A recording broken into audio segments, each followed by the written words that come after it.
C'était un mix de beaucoup de connaissances, mettre des mots sur des sujets qui me touchent au jour le jour mais qui sont un peu théoriques. Donc là maintenant c'est devenu très concret pour moi.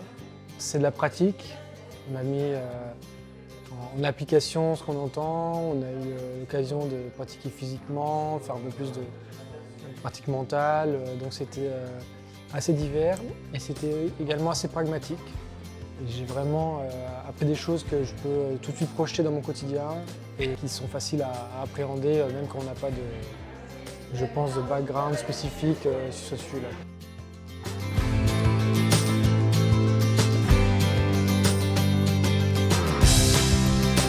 Je pense que c'est important pour des managers dans le sens où ce qu'on est personnellement transpire dans la façon dont on manage nos équipes.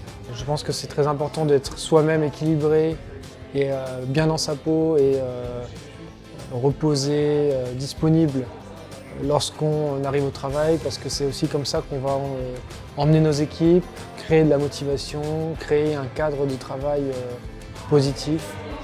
Et je pense que ça se ressent très vite de la part des équipes lorsque son manager est stressé ou préoccupé ou qu'il a du mal à gérer son propre équilibre.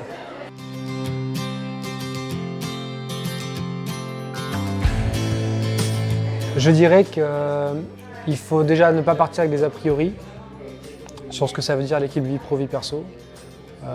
Il faut être conscient que c'est quelque chose de très appliqué et de très orienté vers le monde professionnel.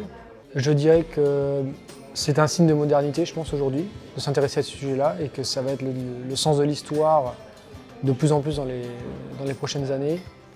Et que, avant tout, c'est un facteur de performance individuelle et collective pour les entreprises qui s'y intéressent. C'est quelque chose qui peut faire la différence entre des collaborateurs plus passifs, des collaborateurs moteurs et super motivés.